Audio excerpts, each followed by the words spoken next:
సంవత్సరాల నుంచి నిరంతరంగా ప్రవహించాలని మహాశివుని వరం. పూర్వం బ్రహ్మగిరి పర్వతం పైన తపస్సు చేసుకుంటూ ఎన్నో పుణ్యకార్యాలు చేస్తున్న గౌతమ మహర్షి పైన ఇంద్రుడి మాయ వల్ల, ఇతర ఋషుల అపోహ వల్ల గోహత్య పాపం మోపబడింది. మహర్షుల సలహా ప్రకారం గౌతముడు మహాశివుని కోసం ఘోర తపస్సు చేశాడు.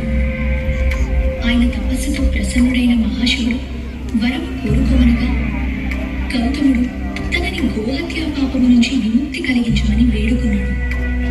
శివుడు తన జటాజూటంలో ఉన్న గంగని దించి ఔదుంబర వృక్షం వేర్లలో విరవమని ఆజ్ఞాపించారు. తిరిగి వచ్చిన గంగా మహాత్యంతో గౌతమ మహర్షి తన పాపాలన్నీ కడిగేసుకున్నాడు. గౌతముడికి వరంగా వచ్చాను కాబట్టి గౌతమి అని, దక్షిణంలో వెలిశాను కాబట్టి దక్షిణ గంగా అని, గోహత్య పాపం నుంచి విముక్తి